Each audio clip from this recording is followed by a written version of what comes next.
the link if anybody wants to join us. So Kevin Davis was back to his old Kevin Davis ways today. Did you see that? Yeah.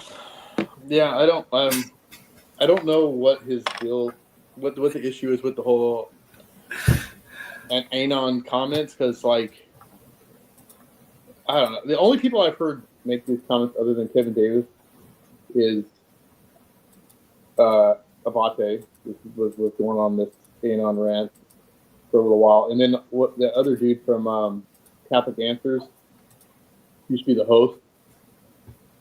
Yeah. What's that guy's name? He would host in different. I think he went with Anthony Abate on a tour or something. Like he did helped with the tour. What is that dude's name? Patrick Coffin? Yes, Patrick Coffin. He always goes on these Anon rants, calling them like no name cowards and will block you. And I just don't get it, dude. Like, I don't use my name on an X because it's just not as fun, you know. I like to use Rat. Yeah, it's more fun to me. Yeah, it's more fun to be SedeP than to be Michael. Yeah, than my old boring name. I'd rather just use Fancy Rat. It's cooler than my real name, you know. I'd rather just do that. You know, people can see who I am. People find out who I am. Who cares? You know. But the bigger problem I have is he never does reach out work to us, to the community. Yeah. That word, I hate that word. But he doesn't. So we're not a family of podcasts. We should be. We should have the destructive inbreeding that every podcast has. We have the same guest who does everyone else's podcast. Yeah, we actually need more of that because we recycling our own content would be a normal thing. That's what everybody else does as well.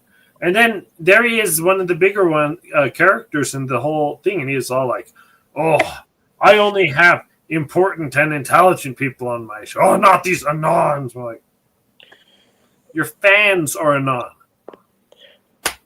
I don't get it.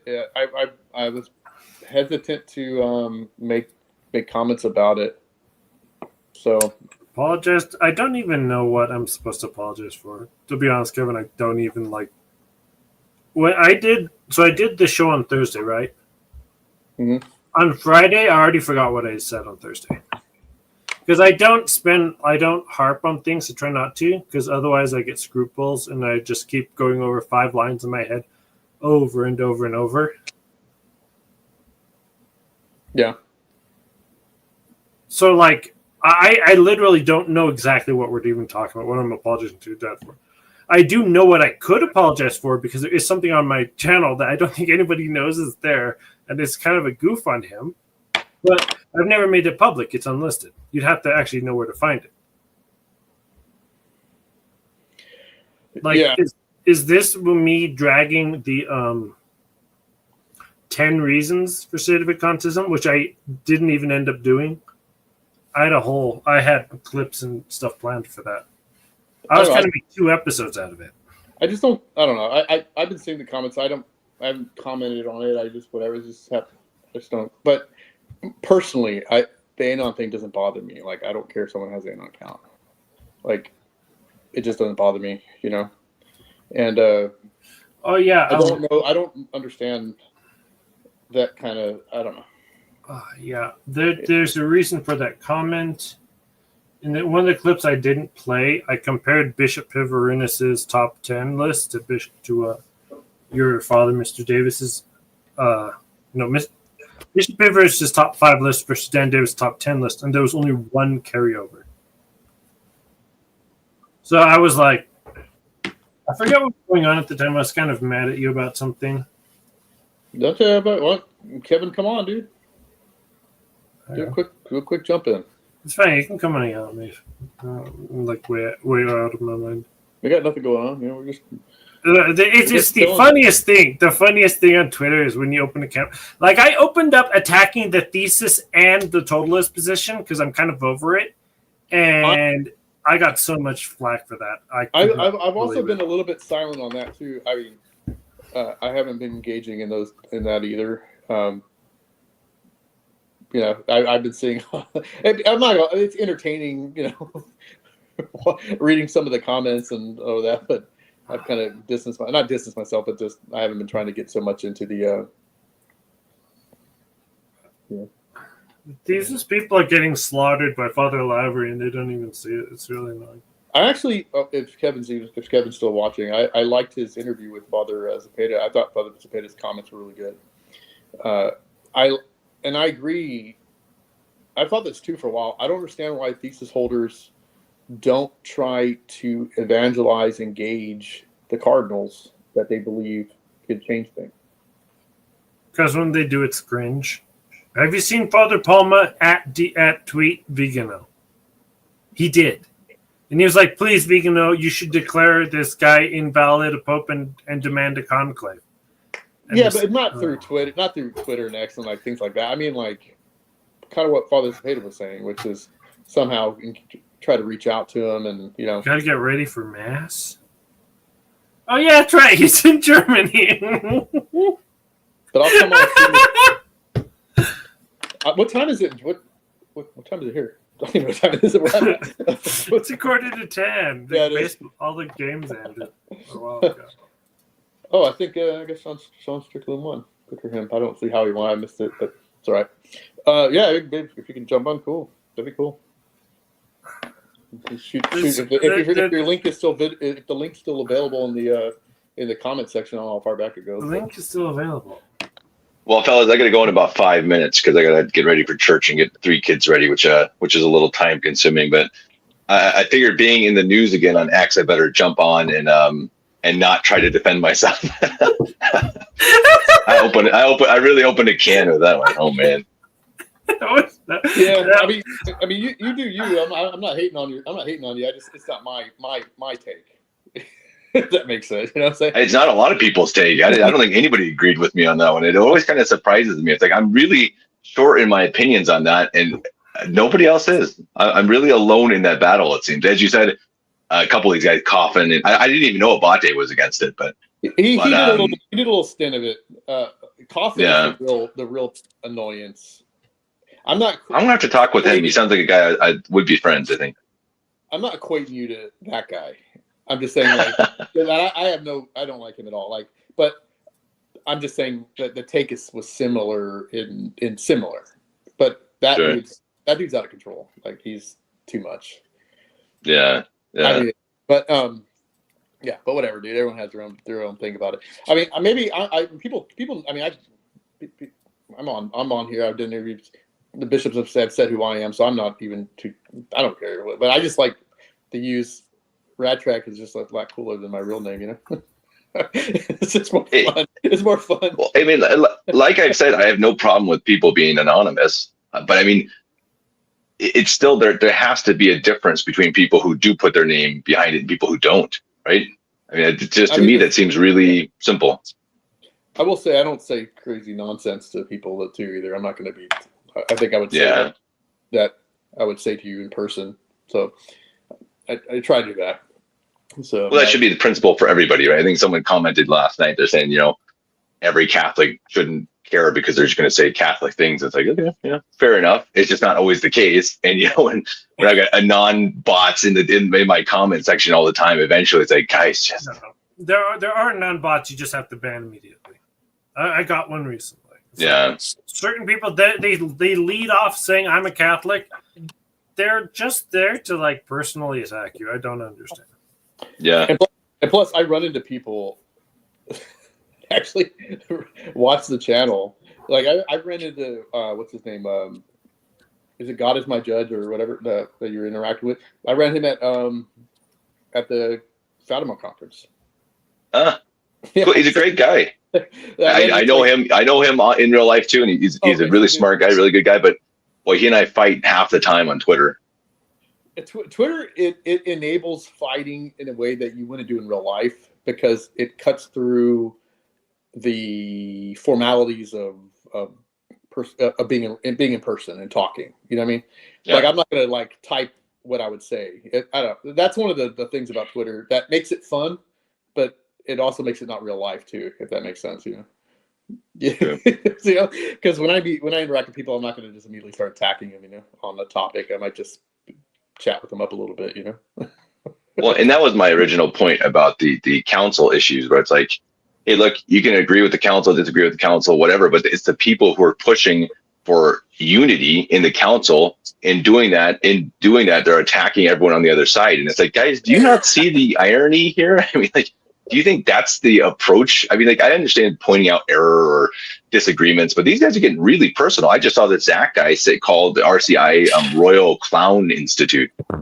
I mean, that's I mean, that's pretty low, and I don't think that's something that we should be doing again as Catholics. On that guy is so funny.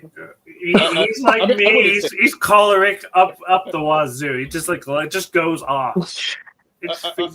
I wouldn't say. I mean, I would attend. I would attend their masses, so I'm not going to say things like that. Yeah, right. I'm not going to say things like that. But anyway, I liked your interview with the Father Spittick. I liked what he was saying. It'd be great if we could get if the RCIA or the RCI was would RCIA if they would interact with the Cardinals and try to get them to want to. Yeah, it just makes sense, is what he said. I thought that for a while, and I was wondering why they're very stand back from them. It'd be great if they were trying to get them to come to the proper side, and then maybe 100%. They would come to this idea of this imperfect council. I mean, I'm kind of neutral on the whole thing, so like. I don't know where I stand on it, but like I think an imperfect council is a good thing to have. At least getting them together and talking. That's exactly my thought too. I'm all about. Go ahead. Sorry, I'm sorry to interrupt you. No, I think that it is. I think the idea in my mind works. Like legally, to me, it makes sense. Yeah. But I also think we're a long way off. I mean, I don't see a pope anytime remotely soon. I just think it's a good idea, as you said, to meet and say, hey. Let's not do this over Twitter battles. Let's get together and and duke it out a little bit. And I just think that that's a better solution. And to me, that shows some form of unity. And eventually, that's the question about, again, who is the church? And I think that's always the question. I think you asked that too to your guest. Okay, where is the church? Who is the church? I think that's the question of our time in many ways. Who has the ability to elect? But I also think the issue with and I didn't mention this on the podcast because I didn't want to get in trouble, but I do think that Bishop Sanborn recently said that even if the cardinals of the Novus Ordo were to have a conclave, that no Sedevacantist would be even able to take part. So it's kind of like, I don't think they actually have any benefit in trying to contact the cardinal. So maybe I'm wrong, but that may be why they don't do it. They're just kind of waiting for them to call it. And then after they have a pope, then the pope will bring everyone into the circle. I think that's what they think. Yeah, it's hard for me to accept that at least that particular aspect of the thesis position that they don't have any kind of jurisdiction. That doesn't make sense to me. Like I find that hard to accept. Like it doesn't make sense. Like they have to have some kind of authority in what they're doing. Welcome to the show. Welcome, friend of the show, Chris Jackson. They have no authority. Hello. What's up? But yeah. I don't know where I stand with it. I mean, I guess I would lean more to the imperfect council. Like, I don't know. I'm not sure. But I was when Bishop Watt hit me up when he first did that homily of his, I don't even know how many months ago it was now, and asked me if I'd put it on the channel. I wanted to do it because I thought the discussion would be good to have, So I was like, well, I want these people to. I think this is interesting. I think it'd be an interesting topic and people to talk about and at least get the ball rolling. That'd be interesting because when I interviewed all the different bishops I would interview back a couple of years ago, whenever I was doing all that, I would ask them how they saw this playing out, like how they saw us getting a new pope or whatever. That would be one of the questions I would ask, and I got the response was either we're in the end times, or we'll just have to pray and wait and let's see what happens. Was pretty much the responses I got. Interesting. Yeah. And so that was why I was leaning more toward the thesis because they at least seem to have some kind of conclusion. Attempt. Kind of attempt. So No, I'm with you. And Bishop Waugh said that in the interview you did with me. He's like, hey, look, 70 years ago, that's perfectly fine. It's like, okay, it makes sense. Okay, cool. But 70 years on, it's like, okay, guys, nothing. I mean, really, there's no even plan. There's no talking about, hey, what are the options? I think Father Zepeda said that well. It's like, hey, let's get together. And if we can all determine that this is not an option, then it's not an option. It is like, but at least you're trying to get together to talk about it. And to me, that should be the goal. And I think that, again, is imperfect counsel, is that the way to have a new pope? God knows. I mean, but I think that exactly as you say, if you're not trying, then you're never going to find anything out. Guys, I got to go. I got to go get the kids ready. Chris, I'd love to talk to you. I'm sad that I got to go as soon as you come on. But guys, we'll do this again sometime. And I mean it. Sedevacantist, you just say on Twitter, say, hey, I apologize to Dan Davis, and I'll have you guys all on a podcast here soon on SedeP. I humbly apologize. All right, see you later. Have a good day. Good. Awesome. You guys take care. I'm reading the transcript of the video. The only person who said you're not a Catholic is Kevin Davis in the video. I can play it for you right now. What video are we talking about? I don't know. This is why I play clips, because I don't remember stuff. I'm not as smart as I seem. But I mean, is that the right approach? You really think you're going to get anyone convinced by just being like, well, you're wrong. You're not Catholic. It's like, literally, that's how Sedevacantist became a Sede. Like, I don't know what people are. This is why I play clips. Okay, I play clips because I don't remember stuff. Oh, hi, Chris Jackson. For a second, I thought the guy on the lower left was Mark Lambert, so I almost spit my drink out. Oh, man. I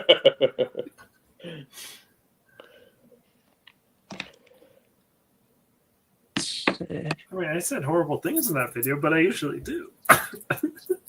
Do you remember what you were saying about Dan that Kevin Davis was talking about? I don't remember. I knew you'd interviewed him, but I don't know. What did you say? Right? He was barely a Catholic. It was top 10. I think his top 10 Sede reasons are terrible. I don't even think they stand up. I think his top 10 video was so bad it could be used as Novus Ordo roast content of Sedes. It was also highly entertaining, and I enjoyed watching it because it was kind of goofy. I did watch it all through. I thought it was entertaining. I don't know. I didn't have the negative reaction you had with it, but I found yours pretty funny. I can just put it that way. So I enjoyed your roast of it, okay? But I didn't mind watching it. I enjoyed watching it. But I enjoyed your roast. Hey, play the Dancing Queen Two Popes video.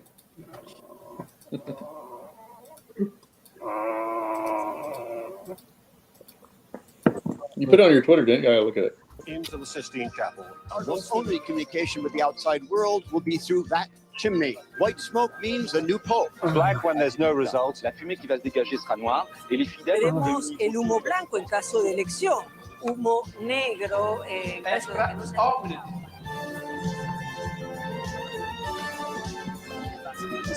The first ballot could be taking place right now. There might be a vote today. When doors have slammed shut, Entonces deberán emitir el voto. Isn't that weird? I find that's just weird. It was like, 6 years ago or something that came out? Yes. Yeah, I saw that. I was like, this is odd, dude. I'm glad you posted it. I don't know what to They're make of getting it. their cues from Hollywood.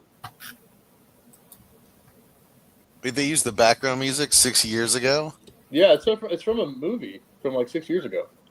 It's the movie where they had I think it's called Two Popes or something, but it had it was talking about Francis and Benedict. I don't remember I think the name's Two Popes. I don't remember the name of the movie, to be honest, but it has Anthony Hopkins, and that's all I remember. Oh yeah, I remember that. Yeah. So it's called The Two Popes. Okay. They used the Dancing Queen music in it? Apparently. I thought it was just something that SedeP made. I thought it just was saw fake too. I thought maybe this might be fake, but I don't think it is, dude. I think that's from the movie. unreal. The video is from 6 years ago. I saw the YouTube video, the clips from that movie from 6 years ago uploaded. I made it in someone else's channel 6 years ago before I was SedeP. So it was just weird. Yeah. I came across it because I was looking up Dancing Queen and Pope to see if people were commenting on the most recent thing. I saw these videos. So I was like, "What is this?" Like, this is. It's just bizarre. I don't know what to make of it. And Chris, I'm not familiar with you prior to recently.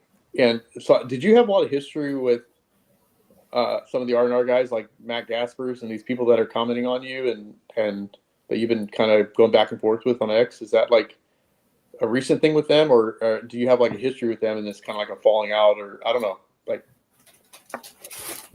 I mean, I've just been seeing your comments, so I don't know what if there was like a history there with you guys. I was nothing but cordial to Gaspers. I'd been knowing him for years, and he would DM me some post he'd make, or article, podcast, whatever, and I would retweet it, post it, and because it was interesting, and it had been pretty cordial with him for a long time, and then he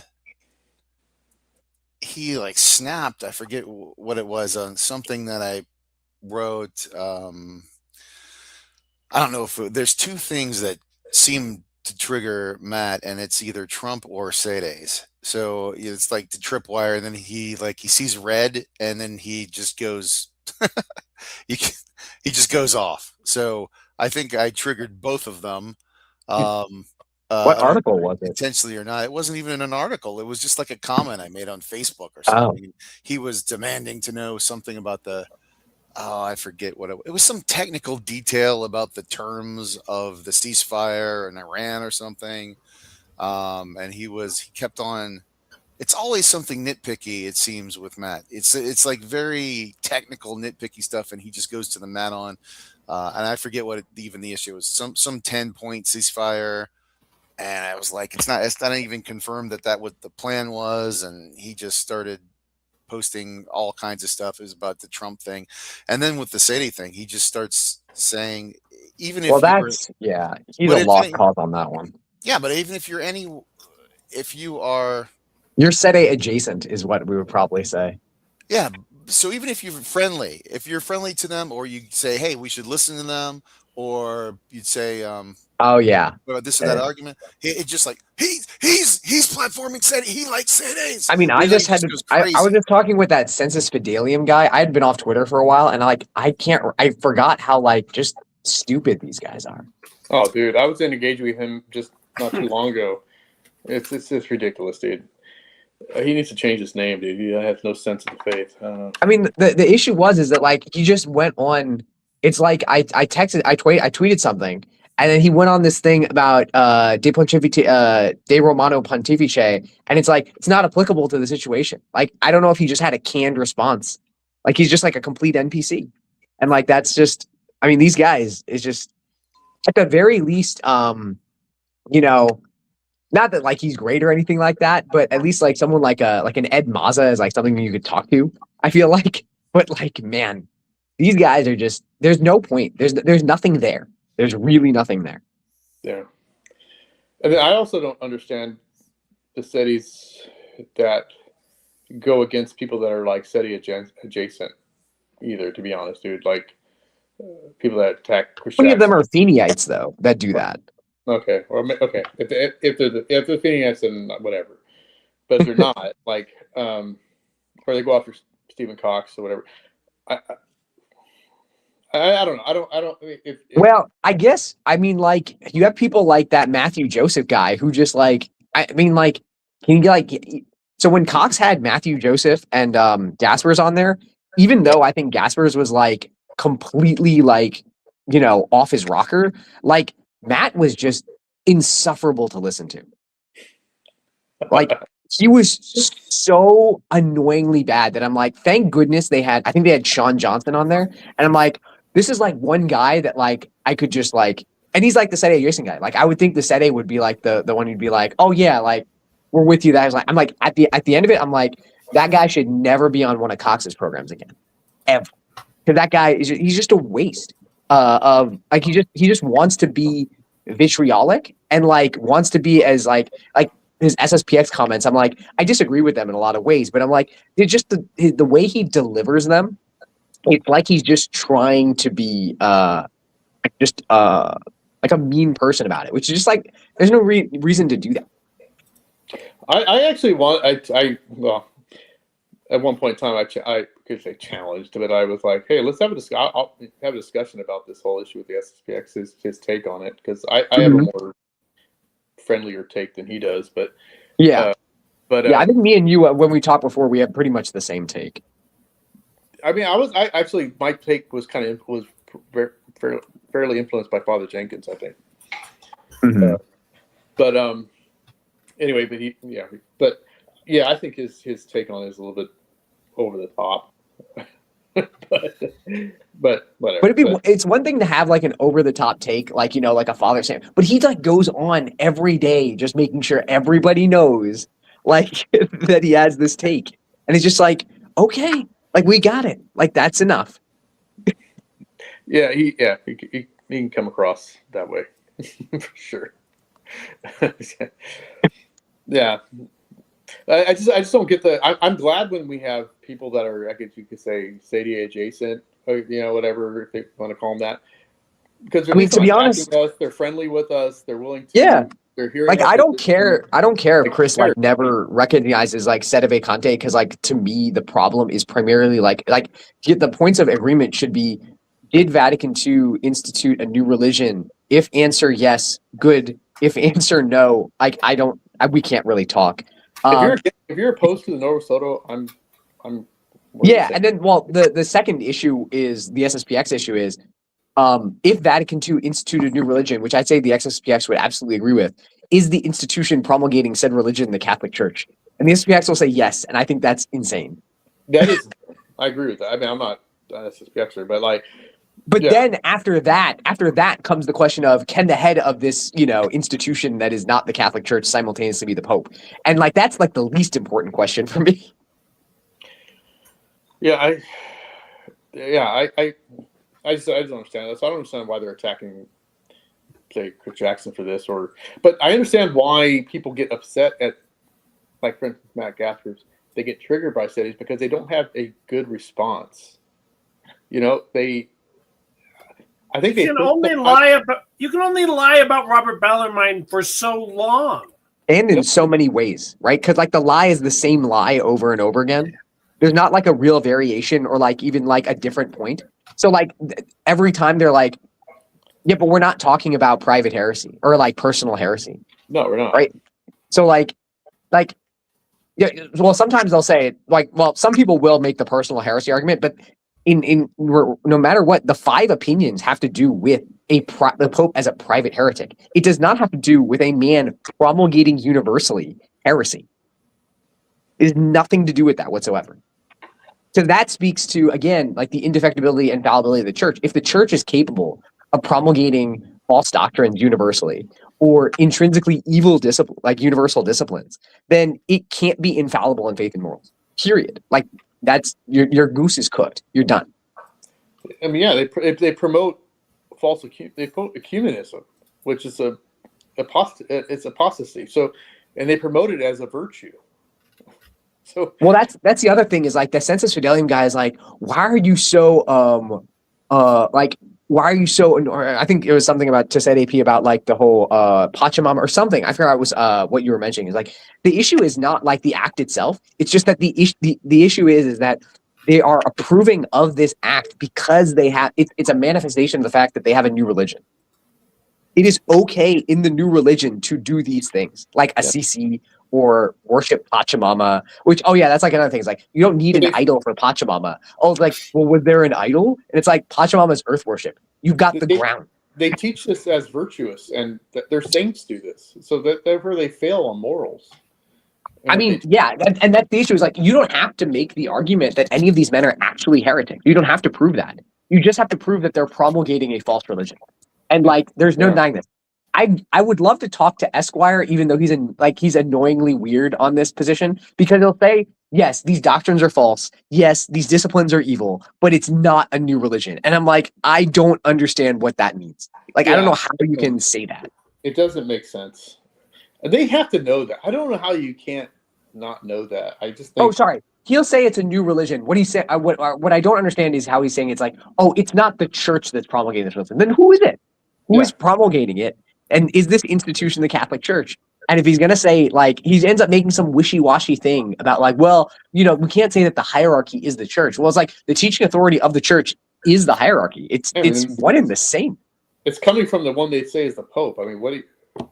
I don't understand. Yeah, I don't understand, like, the ecclesia, the amount of, like, backbreaking, like, nonsense that they have to say to essentially avoid the ecclesiological question is, that's where, like, you know, why I've kind of adopted like the approach that I have, where I'm like, I don't really care if I think these men are heretics or not. Like, this is the bigger issue because they have no answer, like zero. There's nothing to hide behind. But this is why they get so triggered by cities, because they're like that thorn in the side that points out the obvious problem. I mean, and they don't have a valid or any good response at all. Well, and that's why I was annoyed with, like, you know, people like, you know, Matthew when they go on Cox's program, because it's like you just have to keep your cool, be cordial, and just eviscerate them in a cold, calculating manner. Like, you have to be very surgical about it, and then you just make them look like idiots. You don't have to be flippant, you know. Yeah, and Matt Gasper said something in the stream with Till and Ryan that blew my mind, because I was thinking about it, right? If we don't have to accept what the popes say unless it's infallible, we don't have to accept the fathers. You literally don't have to. Any single thing to say. None of them are infallible. None of them can promulgate anything ex cathedra, so therefore it's all up for grabs. This is actually one of the things that I forgot. Oh, on that stream he made the UPA argument, which the problem with the UPA argument, actually from a recognize and resist perspective, is that R&R undercuts the UPA perspective. Because what Gaspers will say is UPA is an infallible sign, because otherwise the church would follow a false rule of faith, right? But if you can recognize and resist anything that's not ex cathedra, then what is the risk of following a false rule of faith? But wasn't that whole notion of only following ex cathedra statements condemned? I think so. I believe it was condemned by was it in Cassie Kanubi? Yes, Cassie Kanubi 109. Yeah. Gentium 25. That you would only follow just ex cathedra statements. Well, yeah, in Lumen Gentium, and I think in their new creed or something like that from like 80, like post 88 or something like that. I think they actually say that, right? I can't remember where I read it. I just know the idea of only following. Well, but the problem for Gaspers is like, oh, so in your R&R paradigm, you could theoretically say a man is the Pope who's not the Pope. The entire church could. They would just resist his errors. And the only time it would become a problem is if he actually said anything ex cathedra. So based on Gasper's own ecclesiology and recognize and resist position, like there's no actual proof of universal peaceful acceptance until a quote unquote Pope tests it by promulgating something ex cathedra. Even if they said something ex cathedra, they would not accept it. They would work away. That would be amazing. That would be amazing to see. You know what I'm saying? Like, they would find a way to get around. Well, no, you know what they would say is that he didn't do the ex cathedra properly. It's like when they say these saints aren't infallible, or the promulgation of the saint, or sorry, the canonization of these saints isn't infallible because of the process, as if God instituted an infallible process and not an infallible church. Did you want to say something, Chris? One of the real things. I'm sorry, go ahead. Chris, did you want to say something? I was just saying, as you guys were talking about Sensus Fidelium before, I had to block him because he went off on. I think he and Gaspers might be the same person, because he just flipped the switch. Again, because they flip switches over Trump and Sedes. It's like the same two triple errors. So I just looked. I had to block Sensus Fideum. So I just went over there. Why do they flip out about Trump? Because like I'm probably more anti-Trump than they are, like being like the anarcho-capitalist kind of person. So like, Right. why are they flipping out over Trump? They are because you can actually be rational about it. They have the classic TDS symptoms where they just see red and they go crazy. And then if you watch him and Michael Matt, Sensus Fideum, like 75% of their posts on X and Facebook is all about how Trump is the coming of Antichrist. And they're not talking about Leo whatsoever, which is my big beef. I'm like, what the hell? Like, in my opinion, Trump is better than the alternative. And so I'll Yeah, like that's a calculation. Like that's just like a prudential calculation. Like I'm not here to say like Kamala Harris would have been better. You know, like that's not. I'm not going to die on that bridge. But on the Sensus Fideum topic, if you go and SedeP can even bring up his X post from 12 hours ago if he wants to. I thought you guys Gennaro stuff. Yeah, he's disproving Sedevacantism. If he isn't the Pope, why did it liquefy? Just because you don't like it doesn't mean it's false. God's way. So like there's many problems with that. One, like just because you possess a miraculous relic does not mean that it's like it would necessarily stop being miraculous. The other thing is that if he's going to apply that to all miracles and we consider transubstantiation a miracle, then the Eastern Orthodox must be the Catholic Church because they have valid consecration. But there's another thing on the anniversary. A lot of times it doesn't liquefy. Right. So does that mean that guy's not the Pope? Right. So that's actually one of the arguments. That's actually one of the arguments of like people who are skeptical about it. They'll say, oh, well, you know, as long as you mix these fluids together, you know, at a certain time of the year when it gets warm enough, it'll liquefy. The fact that it does not liquefy at like the same expected time or the same expected season or conditions is a sign that this is miraculous. Like it is. I mean, I just it's mind boggling. Plus the whole point of the miracle is to what is it? It would verify the sanctity of the saint. It would not verify the sanctity of the man holding the relic.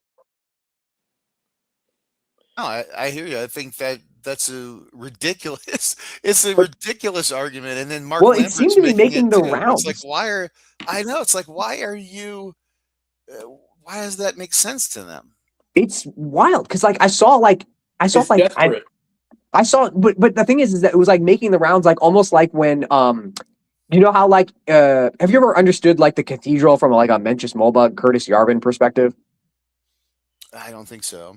Oh, so it is essentially the notion of the cathedral is that like an ideology can be promulgated without anybody at the top actually saying it.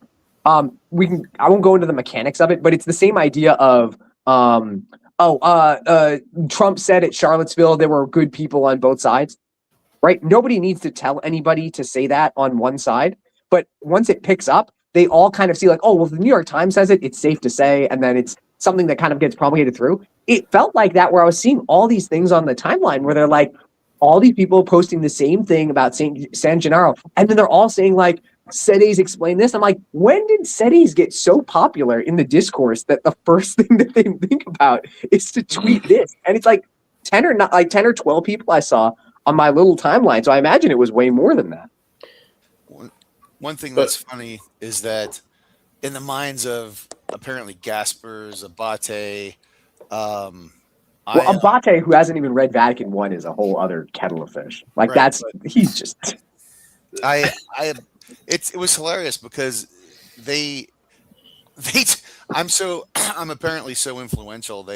I was defending Trump and they called me a Sede, and so then they all of a sudden they are complaining about Sede MAGA Sanhedrin is going to turn people into the coming Sanhedrin. So they had like that's what I was saying. Abate has to, you know, put a cease and desist order on you because otherwise you're going to get him killed. It's kind of like, you know, some Israeli kid at a university claiming, oh, like I'm being targeted with anti-Semitism.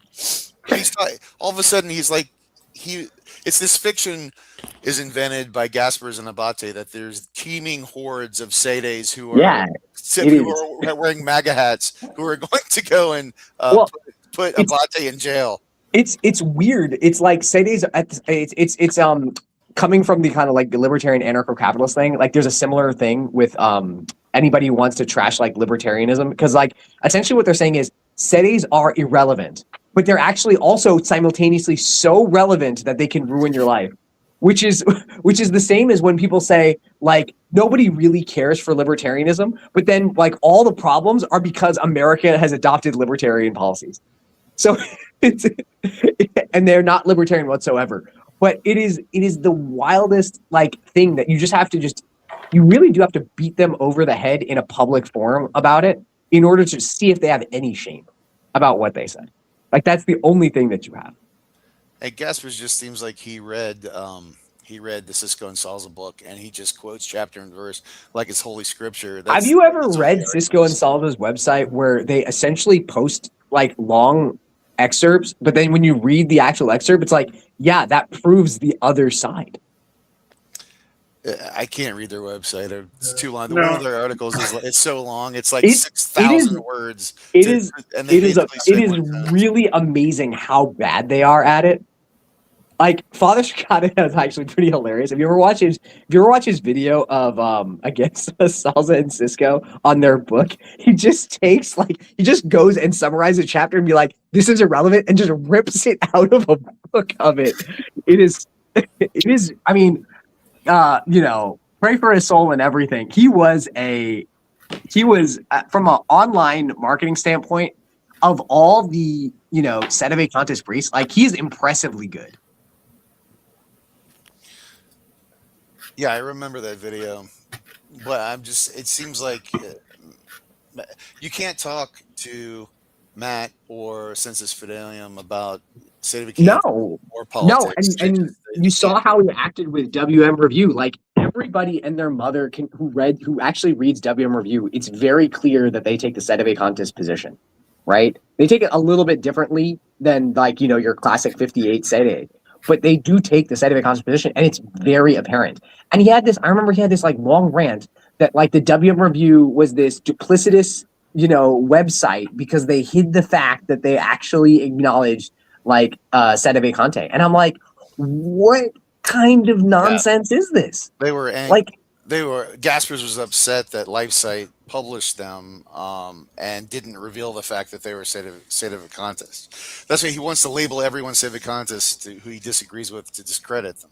And so even when they're not, he'll just call them Sedevacantists. So it doesn't matter. They act like that we have no influence, but they just can't keep us out of their mouth, Right. So this is why it's been fun trolling the world with Chris Jackson at the moment, against the wishes of many cities. It's fun to see the reaction. Unfortunately, like that's kind of how it is in like a social media type world where like truth really doesn't mean anything for anybody because there's no consequences that they suffer for it in reality. Especially like if you strip the authority away of the church, like if you said something like nuts, like essentially like the spirit of Vatican I is the problem or something like that, or Pius X engaged in like liturgical modernism in a public forum, and we had like the Catholic Church running on all cylinders, you'd probably be brought into your bishop's office and like essentially sanctioned, right? Whereas since there is really no authority in the Vatican II religion that matters unless you want to consecrate a bishop, I guess, then you can just kind of say what you want, and there's really no consequences because they're all essentially they're all under one church, even though they have no unity of faith whatsoever. And like once you get used to that, it's just like, well, I just don't really care like what anybody else thinks or what any truth thing, any kind of claim to truth, because they are their own authority at this point. Like they really are. Like there's no theological novelty they don't feel like they can come up with in order to justify essentially the convenience of staying inside the conciliar religion. There's no way that like somebody like Matt Gaspers or Sensus Fidelium really believe that the Pope holds the same faith that they do. Do they really believe that? They'll say it doesn't matter. He's still the Pope. It just makes no sense. I just can't wrap my head around. Because their best argument would, like the only argument that I could see that someone would make is that I can't leave because I wouldn't know where jurisdiction is.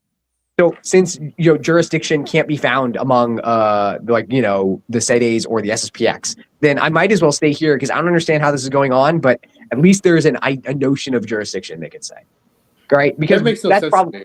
It doesn't make sense because there are 4 marks of the church, and just because you have a difficulty with apostolicity, you have clearly, visibly no unity of faith, no mark of holiness, and technically, because all religions are a path to God, or the Holy Spirit or the Holy Ghost uses non-Catholic religion as a means of salvation, there really is no universality to this new what's the religion. most important? The faith is most important. So like I go to my local parish and they're talking all kind of nonsense and doing all kind of craziness, but I'm like, I'll suffer and be angry and be irritated at what they're saying there, but they're in union with this.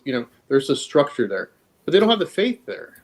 Well, so that's what I mean. Like that's what because Abate has said that, right? Pretty much is that like you're a Judas if you leave the church, quote unquote.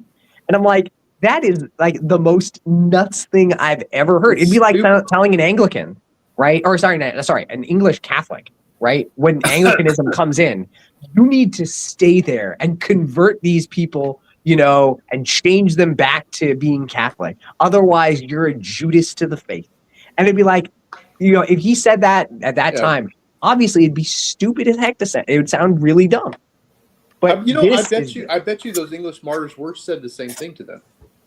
No I way. wouldn't be surprised. I bet you the Anglicans or whatever, because they had the same priests that were probably still there, the same people that were going to the church. The church. It depends on. I guess it would depend on what era, right? Because until I think Ryan Grant, I can't remember. Ryan Grant has some really nice historical videos, but and I can't remember what's that book called by Eamon Duffy, The Stripping of the Altars. That's a really good book, by the way.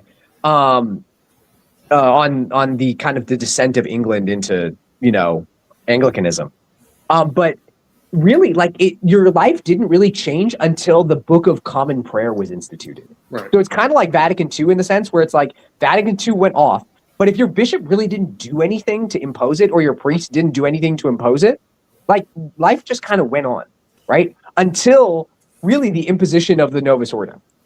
Right, because that was like a visible thing that it was a liturgical practice that was obvious. Like you could have had what was it? You could have had Castro de Meyer as your bishop, right, in Campos, and been like, okay, I heard about this Vatican II thing, but really nothing's changed. So I don't know. I guess they didn't say anything. But I'm saying I can see if you go back to that time. Maybe I'm wrong, but when Ken Rier took over, and you go to your local parish, nothing would look different. But let's say you were opposing what was going on, they would look at you as if you were, you were the problem, and you were leaving the faith, and you were leaving the church by not going to your local parish anymore. And they would say the same nonsense that you would hear from these well, I guess the difference, the problem with Gaspers and stuff like that is this would be like saying that, but when William of Orange is on the throne. We are so far down the line. It doesn't make any. Yeah. So Candlesticks is secretly Cardinal Imburito? No, he's the Bishop of Westminster. Oh. The difference between them and what we got going on now is that it's just completely ridiculous. But at least they professed. At least they look Catholic. Well, I guess it's also interesting not to bring up another guy that SedeP has nothing but admiration for, and dressed up as Napoleon for him. But Kennedy Hall is very interesting. I don't know how he reads Father Pagliarani's letter, and where it's there are doctrinal differences that have been settled. So you can't hide behind there's this ambiguity. There's these questions that in that one thing with Gaspers, Kennedy Hall, and the guy from the Fatima Center. I forget his name. Aller, ALAR, something like that. He's some kind of Dominican. But I remember Kennedy Hall went on. And they do this too, where Kennedy Hall went on a rant as to it makes no sense to excommunicate them. This is not the practice of the church for almost 2,000 years. It makes no sense whatsoever, yada, yada, yada. And then Aller, who I don't know if he's a real priest or not, but I'm going to call him Father Aller. I think call Albert. Is it Albert? Oh, is it Albert? I think so. I think I know who you're talking about. Yeah.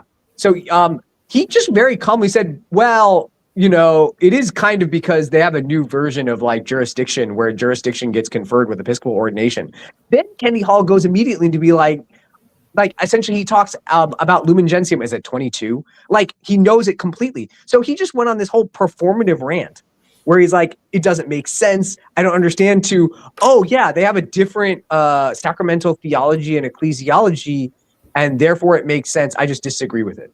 And I'm like, so you were engaging in agitprop. Mm-hmm. It just all seems so desperate. I don't know. It's very desperate. But that's, I think, speaks to why they probably don't like SEDE adjacent or SEDE people, because you can always, if you stay within a, what was it, like the Overton window, right? Their Overton window, you never ever actually have to deal with any kind of tension. Like, when was the last time Taylor Marshall did anything of interest? It's been like years, right? Many years. Like he at least would do something. He's got some interesting stuff that I need to look at. Oh, really? In the negative sense of interesting. Oh. But wait, Chris, did you want to say something, Chris, or are we just gonna let Chicken run the show? I don't know if you've seen my I got into it with Father Noggle. I didn't even know who Father Noggle was, but I saw one of his sort of smart aleck comments about thought experiment regarding the SSPX. And I made what I thought was a pretty snarky but what was your comment? Response, and he blocked me. What did you say exactly? He got 55 likes before he blocked me. Father Noggle says, thought experiment regarding SSPX. Would an SSPX chapel be happy to have my assistance hearing confessions? If yes, it seems whatever emergency might exist isn't bad enough to have a parallel hierarchy. If no, then it is pretty clear they aren't in communion with me personally. So, and I was more responding to his pompousness than the SSPX, but I wrote, thought experiment regarding Father Noggle. Would Father Noggle be happy to accept adulterous communion, gay blessings, the death penalty inadmissible, God wills a diversity of religions, the multiplication of loaves was just miracle of sharing, refer to non-Catholics as saints, and refer to false religions as sister churches? If yes, it seems Father Noggle is a heretic and doesn't belong in an SSPX confessional. If no, then it is pretty clear Father Noggle isn't in communion with Leo XIV. I mean, yeah. I mean, like I guess in a sense, I can understand his criticism of, well, if you believe these orders are valid, right, then my confessions should be fine. Yeah, right. I saw the angle he was coming from, but it was sort of a snarky, like you should have no problem having me in your confessional. It's like we don't want you in your confessional. Well, I guess regardless of if it's society or SEDE. He kind of touched on like the SEDE critique of the SSPX, right? It's Yeah. this ecclesiological like kind of thing where like even if they weren't SEDE, like I've said this where like if they just adopted like a post 88 Lefebvre stance, like I don't think anybody would care about whether they think they're like they declare Sedevacantist. My point wasn't, but it's coming from someone who is in union with Leo. So that was my criticism. Yeah. Like, where do you get off? Like, hey, buddy, Well- you're over here in total communion with everything he says. That's exactly why they wouldn't want you in the confessional, number one. And number two, if you say, oh, no, I'm different because he says that he helps out with confession for the fraternity St. Peter Yeah. and things, then Okay. then you can say that then how are you in communion with Leo? If you don't agree with any of the things he's ever said, you're basically recognized and resist yourself, but the SSPX position basically, which is That's where I can't have much like respect for the FSSP or like the ICKSP when they say like, oh well, we have permission from Rome, yada yada yada, and it's like, well, if Leo said, you know what, no more indult, right? Like no more, the FSSP has to celebrate a Novus Ordo every single day, right? In order to do that, you think they'd do it? Like they would essentially put themselves in the same boat as the SSPX. They would just cling harder to the fact that we're in union with him, but we just can't do this. They equate union with acknowledgement. Like it doesn't make their union doesn't make any sense. No, it's then it goes to like the whole like, UPA thing. Like all union is, or all acceptance is like acceptance of title. Yeah, basically. It's just as long as you pay some lip service, like it's all good. To be very harsh, it's essentially like saying, you know what? I just threw a few, grains of incense at Jupiter, but I didn't really care that much for it. I did it, and then I moved on, and then I went to mass. And it's just like, yeah, but you offered the incense to Jupiter, like willingly. Like that's the problem. So if you're going to, be the side chapel in the modernist, zoo, then like, you really don't have a leg to stand on morals, or you can't they have no right. You have no right to criticize the SSPX if you're going to literally say that essentially you're going to be the side chapel of tradition inside the new religion. Yeah, I have no respect for the FSSP. I say that as someone who went to the FSSP for a while. By a while, I think I was 6 months, something like that. We all make mistakes. We all make mistakes. I mean, I was Novus Ordo for so much of my life, so there was that too. Yeah, at least for the institution of the FSSP. I mean, I'm sure there are people in the FSSP. I remember when I was in Philadelphia, going to residency, and I'd walk like 3 miles to the Discalced Carmelite Monastery. One of the priests who said that is actually one of the original who like left the SSPX in '88. And he had, I don't know how he would reconcile this. He had the belief that the Novus Ordo did not fulfill your Sunday obligation. Wow. It is a non-Catholic mass. I love Mark Lambert. I've never met a person with less talent and less charisma than Mark Lambert. He's like a black hole of charisma. It's really funny. So you gotta read this. The blood of January is liquefied again. You got it because when you read it, you gotta read it really slow without accent. Yeah. It's the same miracle witnessed by generations of Catholics before Vatican II. Continues after Vatican II. God does not deceive the faithful. Yeah. You should do his accent, SedeP. No, I can't. I forgot what it sounds like. It's hilarious. I want to get him out of my head as soon as I listen.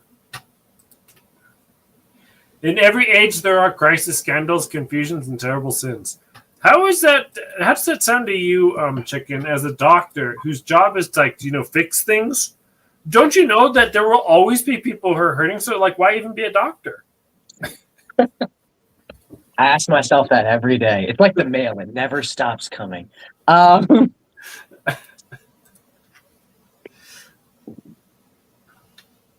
But I mean, it's just he's very. I've listened to some of that. What's the show? Catholic Unscripted or something like that. Is that right? Yeah. It's just. It's like that Moynihan guy who talks with, Murr. It's like they are so wed to the idea that the post-Vatican II magisterium has to be in continuity because they said it was in continuity. And everything else has to just be a matter of, well, these are all sinful individuals. That's it. That's ultimately their argument is just sinful individuals. And it's one of the problems, and I think WM Review said this either in a video or in their article, and it's a very well thing. It's the marks of the church, which show that it is the Church of Christ, are only visible through its members. There's no other way. So if you have an entire society or institution that visibly does not have this mark, the only thing you can conclude then is that it cannot be the Catholic Church. That's it. You're done. It's over. But these guys, I mean, you can see sometimes how pained they look when they have a guest who makes a very solid point. And that's getting to the whole tension thing. When Murr makes a point, you can see the pain on Moynihan's face. And it's just oh man, this guy's just wishing that JP2 came back from the dead. Did you know that the Quaz has stopped all comments on his Facebook posts? Oh, really? Has he engaged in more trashing of St. Pius X? Not that I know, but that was ridiculous. Yeah, he's just criticizing even pre-Vatican II popes on not following his personal liturgical tastes. Well, but it is logical, right? Because if you're going this is like one of the things like where I'll backtrack and say one of the reasons why a lot of sedes I think believe the Sedevacantist question is so important and is primary is because of how other people act or have denigrated the papacy in order to justify their whole approach to the crisis, right? Because in the grand scheme of things, they'll fall back to, well, the Pope is only infallible ex cathedra, infallible, like, nothing is infallible unless it's solemnly pronounced. They will lie about what a Pope has or has not said. Like when they say Paul VI, never, Vatican II wasn't binding, when all really it was is that there were no solemn pronouncements. So they try to the problem is that they denigrate the papacy and Catholic teaching in order to fit the entire last 60 years in as something Catholic. And that is like truly, truly bad. Like you can have some errors and stuff like that, but when you're willing to just essentially say like we got to essentially undo Vatican I, like I mean just become a Phocian at that point, like become an old Catholic. Like I'm not recommending that, like that would be the wrong thing to say, but I'm saying like what are you doing here? Like why do you even care for this religion then? Don't ask me, because I had a brother who was arguing against Vatican I recently, and he was trying to make this case that said a ton of things. It's like, dude, it's like 9 lines. The passage we're talking, the chapter we're talking about, Pastor Tunis, it's 9 numbers. It's really, really short. It's like an incomplete counsel. Oh, it is. It is. It is. Technically, it's never been like one could argue that it's never been validly closed. I was making the argument to a thesis holder from Hoppian Natural Rights, and I just like, if the matter is wrong, they can't get the material right. So even if the thesis is true, it doesn't apply anymore. So we need to stop fighting with Father Lavery. Oh, can you explain to me though? You were because I think you alluded to this where you said that you can argue the thesis from, was it praxeological or was it like praxeological or Hoppian principles? There was some kind of synthesis, you were doing. I didn't really understand it fully. So human beings, they all have they can pass on the property right, person to person, right? You can steal someone's car and you get the property right. So you have the material property right, not the okay. I wouldn't say that you have the property right, because you don't have the right to exclude anyone, because if you steal if property rights are only a right to exclude and you steal someone's car, it does not give you the right to exclude them. You just might de facto have the ability to by force. Yeah, so in Thomistic language, you have material. Mm-hmm. You're nominal. Mm-hmm. But the point was that I was trying to make is that at some point you can't sell the car to someone else if they're not eligible to buy a car. So you can't say, I sold this car to the monkey. I didn't steal the car. It's not even mine. It's not my possession. The monkey has the car. And I'm saying that's what Francis is. So even if you thought the thesis was true, I've said that effectively before. Or I could see how the thesis applies to Roncalli. I don't really see how it could apply to anybody else. Maybe Montini, but Roncalli would be your answer. Yeah. So the thesis people just need to shut up. They have no good responses. I don't care if your position's smart or not. You gotta talk like you're intelligent. Like that's their problem. So like in a sense where Sanborn will be like, well, if all the other he also strawmans the quote unquote totalist position where it's like they either believe that Peter will come down and will institute a new line. It's like no, I can just say you can do the Cassiucum thesis thing, except they all resign from their posts instead of the man becomes Pope. And then now what happens? If that happened, right, let's say they all convert and they all renounce their sees because they're like, well, these last 60 years, we've been essentially part of a false institution, right? Then essentially you do have universal recognition. So then, your quote unquote imperfect general council, could actually have, potentially some authority because there's no one really, from a prudential standpoint, blocking it by being imposters in a fake Catholic church. Hey, Chicken, do you have a X account? Yeah, but let's hold off on that for a sec. All right. Well, I may or may not be on a very, very slow day. You know. Okay. Well, there's a guy on there I'd love for you to annoy? Discuss. No, well, not annoy, but I don't know if you are familiar with Domino Fidelis on X. He's a French anti-Sedevacantist. Who, Oh goodness. He No, knows, I'm not he knows familiar. what he's, but he knows his stuff though. So he's Oh, like, okay. he is not. I mean, so he has a bunch of different, citations and sources. He's not a strict Cisco Salza regurgitator, Mhm. but he has some good points from the other side as far as I can see as sort of an objective observer. And I've been asking different Sedevacantists to sort of take on his arguments.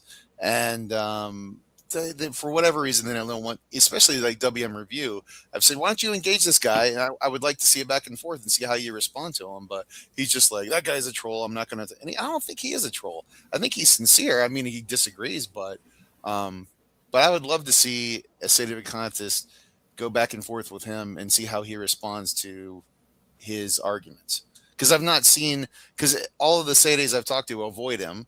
And so he's just kind of just talking in an echo chamber. But I would like to see someone take him on and just have Let it me out. wait. What's his name again? Domino Fidelis. Domino. I think he was the guy who he tried to counter the 65 traditionalist movement by saying most of the characters defected to the Vatican II religion anyway, therefore it wasn't a real movement. I remember that argument, but that it didn't make sense to me because the validity isn't a matter of most people left. It's a matter of fact.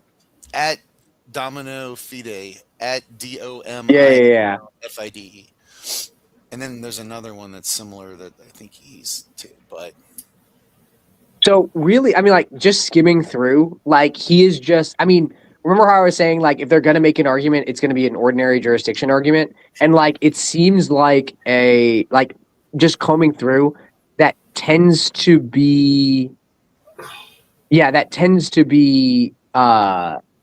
their issue here. He makes a UPA argument, but again, it depends on what you mean by UPA.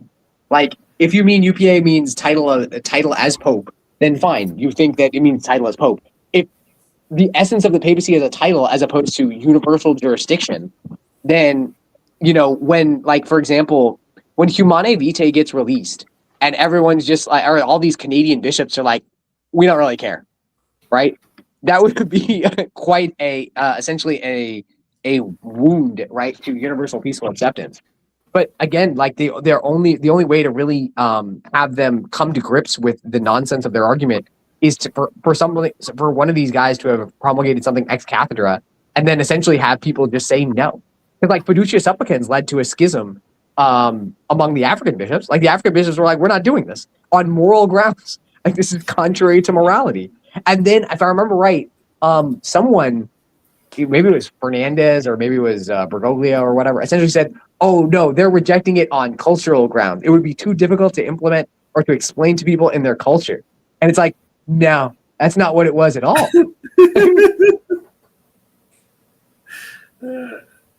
So, I mean, I can see why someone like WM Review would be like, this guy is a quote unquote troll or something like that, because like the ordinary jurisdiction question is a legitimately tough question. Like that's a really very hard question to understand. Like I don't think understand or answer. Or sorry, not to understand. You're right, to answer. No. I think it is harder to understand it than to answer it. Really? How so? Because people don't understand. All the jurisdiction means is the retribution that has to be made towards God for justice. Remember Corey from Twitter there. He was in an interview and the guy asked him what is jurisdiction, and he just give him a blank stare and says, I don't know how to explain it. Like I think most I remember Catholics that interview. don't actually understand what it is. And that's why they can't explain it. I mean, it's at the same time that question of like because they want you to say where does ordinary jurisdiction lie, and like I don't have a good answer to that question. I do. Well, yes. You should. You know what, Chris? You should have SedeP go talk to this guy. Yes. No, argue with because this they guy. I don't. want to see what I want to see the answer. Because they all do the same. The authority comes from the Pope argument, and I don't believe that. Because I believe in the Hoppian, the rights come from your nature. The rights come from the mystical body itself. Well, so the argument, I don't think this has actually been settled, is that jurisdiction is delegated by the Pope, right? Yes. Right, in the sense that he is the source, he's the visible source of this jurisdiction. is what we disagree on. I don't think he's the source. I think he's the possessor. No, when I say source, I'm literally I'm literally like remembering in my head the WM Review article, because I think that's how they write it. Okay. I think they write it as he is the source, and by source they mean like he is the visible entity that has the ability to delegate. Yes. So that's what they mean. But it does not make sense that that jurisdiction can only that the Pope is the true source or the ultimate cause of jurisdiction. That doesn't make any sense. Yeah, Because he's like a necessary cause. He didn't institute the church, right? Yes. So like in order to he can't the papacy can't institute its own jurisdiction, for example. Yes. That would be completely circular. Yes. And that's why I don't like the way a lot of totalists, and the totalists never seem to understand, because totalists are essentially right. But when they hear that they're right, they don't think they have to actually explain it well. No, that's the worst thing to tell someone, is that they're right, though. Yeah. They're for that exact reason, because you get really lazy. Yeah, it's horrible. Other than Father Lavery, and like all the totalists need to go get a job like Matt Gaspers. Well, Lavery, I mean, I would like Kevin Davis to be able to interview Lavery somehow and like just have him explain like his kind of view on the jurisdiction, question, because I think it would be fascinating. Oh, you did? I tried, but I think he's just not interested in doing interviews. I'm sure Kevin Davis has tried too. Man, it would be. Father Lavery actually gave a talk on jurisdiction. That was in 2004 at the Fatima conference. No, it was more recent, because he was trying to answer something that I asked. I asked a question about the jurisdiction issue. Oh, really? What was the question you asked? I forget it. Wait, you go to these events to meet in real life? It was about formal apostolicity, and I asked it. I guess I was discussing it, or it was on Twitter or something, and he picked up on it, and someone let me know that, hey, did you know that Father Lavery mentioned you when he was giving a talk to respond to you? I was like, no. Is it recorded somewhere? Yeah, it is. It's online somewhere. And then, but the problem is he starts explaining his answer, and then he runs out of time. That's what happened in the Fatima conference too. He essentially spent like the entire time prefacing his stuff. Exactly. It was like a giant piece. Right. Like I'm really enthralled. I'm waiting for this to like get to, and then all of a sudden it's like time's up, and I'm like, wait a minute, what? I'm sitting there waiting for the answer, and then he built, and I said, well, I gotta go. See you, bye. And then so we had a discussion on X, back and forth, kind of DM, and he's really busy, and he was trying to send me some of the sources he had, things like that, and so it kind of faded out, and I never really got around to having a in-depth discussion with it. But it was basically the objections of this Domino Fide guy, which go to formal apostolicity, and he does UAP some, but he has all of these different sources that are persuasive in a way. I mean, I don't know the answer. I haven't studied or looked at it, but it's intrigued me, because that's a big roadblock to me for accepting Sedevacantism, is the apostolicity. I guess the reason it's not a roadblock to me from that perspective is you visibly have an institution that is not holy, not Catholic, and not apostolic. So when you have that issue, like the first thing, you can't stay in the Vatican II religion. You can't claim these men have authority if the institution they are a part of has none of the mark. If you're saying I have to go to my local parish where it's craziness and not Catholic in order to be Catholic, it makes no sense to me. Yeah. That's it. Just doesn't make You get what I'm any saying? sense Like, that. I'm talking about I in agree with that practicality part. reasons. I'm talking about in practicality. They're saying, well, just go to your. Ultimately, what they're saying is, your local parish is Catholic, and I go there and it's not Catholic, and they're saying, well, you got to be there because they're in union with Leo, Right. and I'm like, but it's not Catholic what they're doing, and what they believe is not Catholic. So I don't care what any of the other stuff is. The reality, the practicality is, Yeah. it's not Catholic. So I'm going to go to a place that actually professes to borrow- the Catholic religion. To borrow what the Mario Dirksen line is, we can embrace mystery, but you cannot or difficulty, but we cannot embrace contradiction. Like, That's funny you say that, because I've talked to Mario about it. I wanted to say, hey, why don't I get your take on it? But he sort of falls back to what you're saying, like, well, it's not with the Novus Ordo Church, so, correct. but that, to me, it's not very convincing to me, because it seems to argue defection. Because, okay, that's not it, but you haven't proven that SedeP's Well, so as long as jurisdiction, so you still haven't answered the question. I guess the way I would say it is, as long as there is the possibility for a resolution on the question of jurisdiction during this crisis, then there's no reason to make the defection argument, right? Like, there are so many proofs that the Catholic Church is the one true Church of Christ and is the true religion that, like, there's pretty much nothing outside of, like, an actual alien that Marco Rubio pulls out of his head to actually convince me that the Catholic Church is fake. You know, I don't have to know all the different jurisdictional issues to know that I believe the Catholic faith. So how all the jurisdictional issues work out, I don't know. But all I know is that local parish that's down the street from me is teaching craziness and participating in craziness. I'm not going to go there. So I'm going to go somewhere that's valid, that practices the Catholic religion, and go there and live my Catholic faith there. That's where I start. That's my starting point, if that makes sense. I believe the Catholic faith. I believe the Catholic religion. And if the local parish is doing something nuts, I'm not going to go there. I'm not bound to go to there. It's not Catholic. So how all the jurisdictional how all that works out, all I know is I'm going to go where the priest is valid and they practice the Catholic religion. And that's what, that was my starting point when I was wrestling with these issues. From a practical standpoint, I totally agree. I agree with you. I agree with everything you just said. And then theologically, I have a problem because it's one of the marks of the church is apostolicity, and one is formal apostolicity. And he can cite Dan North that says there must be legitimate pastors, there must be bishops with ordinary jurisdiction, and there isn't. And like, see, all that stuff to me, I haven't. I mean, like, I've worked this stuff out throughout time, but like initially that stuff, I work out in the back end, if that makes sense. Because, Chris, you know what I'm saying? Like, in my mind, I'm like, I'm going to go where the faith is being proclaimed. So I'm not going to go to Orthodox Church because they don't have the faith. I'm not going to go, even though they might be valid priests or whatever.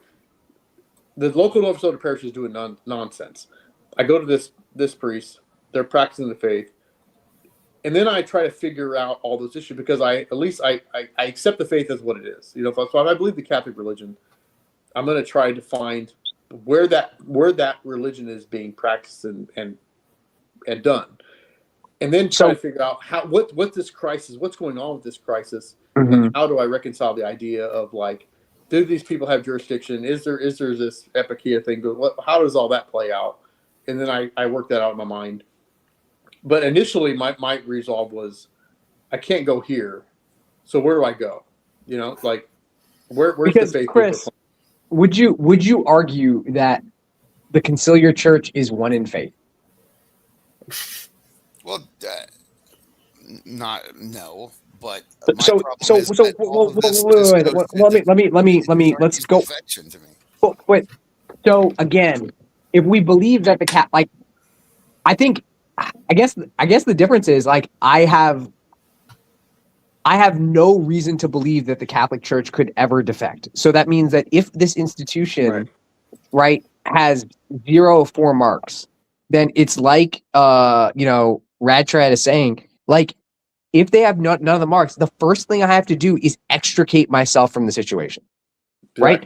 Like the first thing, like if there is a fire in a building, you don't necessarily worry about, okay, where am I going to go? Like the first thing to do is get out of the building, right? Get out. Then you figure out where the heck you go. And that's what, Radtrad, I mean, Sedevacantist has to go to Texas and be awkward with people and in the parking lot as he goes to mass. What? How do you know about this? You said it on one of your live streams. Oh, okay. Keep going. I have a better memory than you, I guess, because I'll just like remember. No, I remember exactly. I saw that married woman with 9 kids come out. Yeah. That's the tag. We're gonna go bother. Now, Yeah, I'm on the same page with what you're saying, like meaning of chicken. Yeah, like I accept the Catholic faith for what it is. So I accept for what it is, and so my mind is, I know it can't defect, I know it's true. So where is it being proclaimed? Where it's being practiced? Is it the SSPX chapel? Is it where I'm going to go, or at least where it's being done? And the priests are yeah. You don't want to end up like Steve Skojek. No. And if I stay in that Nova Soto church, I will end up like Steve Skojek. You know what I'm saying? Like, it's because they're gonna kill your faith. They have no faith. It's ridiculous. You might as well just abandon the Catholic religion if you stay there, because you're gonna, traditionalists in one way or another have basically done what you're saying. They're going to the Latin Mass. They're going to where they have traditional priests to teach traditional doctrine, whether you're talking about SSPX, SedeP, even FSSP, because they just ignore Vatican II. So, I mean, as a practical matter, I agree with you. That's why I'm sort of like what I write is meant for everyone, even conservative Nova Sortos, like what I'm writing, just because they don't believe this garbage either. A lot of and that's what I'm. Well, some of it they do and some of they don't, because like you'll get a conservative Nova Sordo who's also like a Fox News conservative and be like, religious liberty is a great thing, so that's a little bit of a testy crowd, that conservative Nova Sordo crowd. But Chris, I understand what you're saying. Like, I understand you're wanting that, like, certainty, clarity of like all that things you're talking about. I understand. I get all that. We all get all that. And I think that's one of the big old within the SedeP world. You have this thesis debate and you have the totals debate, and they're trying to figure out and fight this whole thing out. And I don't know. Like, I mean, like one of the problems. I know it sounds like a cop out, but it's true. Like the Catholic faith and the Catholic Church are really not meant to operate without a visible head. Right. For like, and this is like, in the grand scheme of things, like a lot of these problems will be solved once we have a true pope. And that's why I don't really care about the ordinary jurisdiction kind of question, because like I said, if you take just at first value that defection is off the table, that I am not going to stop being Catholic no matter what, right? Then it doesn't really bother you, especially when you consider the history of the question, because it wasn't until, gosh, when did Pius X or 12 write that the Pope is the source of delegation, or like that the Pope, that's how jurisdiction operates? Because like that was essentially a debated point all the way up until the 1950s. So like jurisdiction is one of like the least developed, it seems like, of all of the theological topics by far. Like it is like, there are some issues there are some issues that kind of run up against a wall because they've like essentially exhausted everything, and then like you're left with essentially like what God will tell you once he ends the world and we have the beatific vision. But like no one, like jurisdiction is a very, very underdeveloped topic. So it's not surprising that it'd be the most difficult to answer in this situation, because all we rely on, to be honest, Chris, is like all we rely on is what's already been said. Like none of us are making up anything new, except for the thesis. And Sedevacantist. That's true. I mean, it kind of reminds me a little bit about Nick Cavazos. Like he's trying to answer these questions, but then he has this crisis of faith. Like whatever. So he appears to have a crisis of faith. He's doubting. He comes across as doubting. Yeah. What the church is taught, and that could happen. Because if you start But if you have a foundation, like if you have the foundation that the Catholic faith is true, like the sky is blue, okay, and if you believe that that the Catholic faith is true, then you just have to say, I might not have all the answers to how this jurisdictional issue works, but what I'm going to do is and whether or not they have like formal jurisdiction, all that nonsense. If they're a priest that's valid and they're offering the Catholic faith and they're offering the Catholic sacraments, I'm gonna go there and that's where I'm gonna hunker down until things get fixed. Pretty much. You get what I'm saying? Like, and I'll work it out because I know the Catholic faith is true. But if you're like this guy, Nick Cavascos, who's starts questioning because he sees the problems going on, and he says, "Oh, there's a contradiction in the faith now. Therefore, maybe the Orthodox is true, or maybe the Protestant is true. I'm going to search out and figure out these issues." Well, then that's what's going to kill your faith. But and then your head's going to spin. But at least if you have the faith, you're going to be able to go where the faith is, and then work out those issues down the road. If that makes sense, like you just go with as long as you know that if you believe the faith to be true, like you're breathing air. Like that would never go to the Orthodox. Yeah, it makes no sense. Unless I want four marriages. Like I would never go to the totally Orthodox. agree. I would never go to the Orthodox Protestant. are ridiculous. Yeah. I would never go to the Protestant. I would never. I know the Catholic faith to be true, and I know that's not what you're saying. I'm not trying to say. I'm not arguing defection. I just wanted to let people know that. Yeah. I'm not saying that. I'm saying that it's sort of we're hovering between two different arguments, different sides. Yeah, you're right. I'm saying for one side to say, well, the other side's not right. That means I must be right. And I'm like, well, I want to have it worked out in my head, like who is 100% right before I make a commitment and say, okay, I'm 100%. I don't think so. So I don't think that. I mean, maybe there are some studies that do. I'm not arguing that I'm 100% right on all aspects of the crisis, but it is that. The biggest question, like I said, is did Vatican II institute new religion? And then is the institution promulgating this religion the Catholic Church? If you answer yes, it instituted new religion, no, it's not the Catholic Church, right? And because it visibly lacks the 4 marks. And if it visibly lacks the 4 marks, it's not even that we shouldn't call it Catholic. We don't have a right to call it Catholic, right? Because we are bound by the faith to acknowledge that the Catholic Church has to have all 4 marks all the time.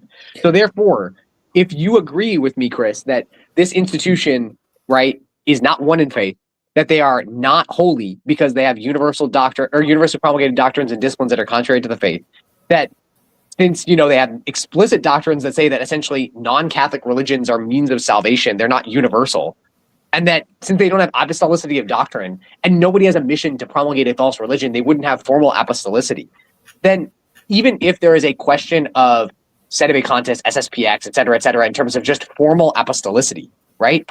You have the problem of, on the other side of, we have no marks. Clearly. Like, not even like there's a difficulty here. There's no argument that they have any of the marks. And I'm just giving my own thought process of why, of what led me out of the Novus Ordo. You know what I'm saying? Like, and to go and had no problem going to a SedeP chapel, even though, they didn't get ordinary jurisdiction from the local ordinary or whoever. It was more, I'm saying, like, it was like, I can't go to this local parish. They're just not teaching the faith, and it's nonsense what's going on there. So they're not Catholic, even though they have the name. They have the name there. They have all these things. So I'm just going to go where the faith is being proclaimed, and I'm going to figure out the issue.